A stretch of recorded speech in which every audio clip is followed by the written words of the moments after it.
Hi friends, welcome back to my channel plant care and tips. और अगर आप भी अपने गार्डनिया या गंधराज के पौधे में इस बात को लेकर परेशान है कि उसमें फूल नहीं आते हैं, तो आज मैं आपको कुछ टिप्स बताने वाली हूँ। आप अगर उनको फॉलो करेंगे तो आपके गंधराज में भी बहुत सारे फूल आने वाले हैं।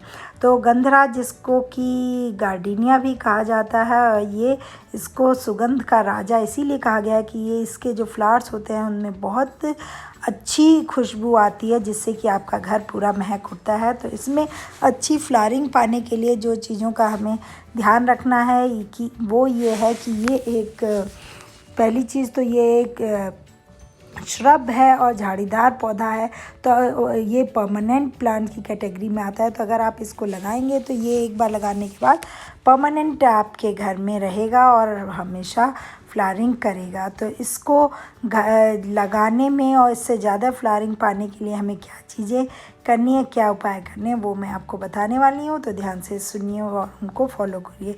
तो सबसे पहले तो आप जो भी मिट्टी लें वो अच्छी वेल ड्रेन्ड सॉइल होनी चाहिए, जिससे कि उसमें पानी जो है वो रुके नहीं और मिट्टी जो हो वो नम होनी चाहिए। तो इसमें प्लांट में आपको डेली वाटरिंग करनी है। इसकी मॉइस्ट सॉइल होना बहुत ज़रूरी है इसके लिए।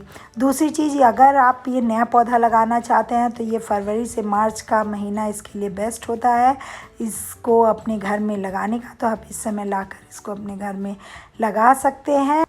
गार्डनिया का प्लांट आप बीज या कटिंग दोनों ही तरह से लगा सकते हैं, जिस तरह से भी आप चाहें, और या आप इसका नया पौधा भी नर्सरी से लाके लगा सकते हैं।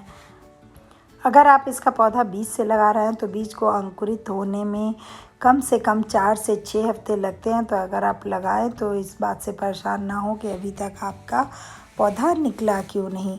और अगर आप कटिंग से लगाते हैं तो कटिंग से लगाने पर गंधराज का पौधा बहुत तेज़ी से बढ़ता है और बहुत जल्दी भी ग्रो करता है। इसमें आपका फ्लावरिंग के लिए वेटिंग पीरियड भी उतना नहीं होता है जितना कि अगर आप बीज से कोई पौधा लगाएंगे तो उसमें आपको ज़्यादा इंतज़ार करना पड़ेगा।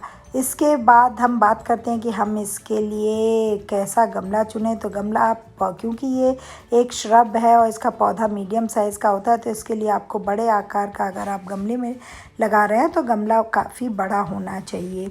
वहीं अगर ज़मीन में लगा रहे हैं तो कोई प्रॉब्लम नहीं है।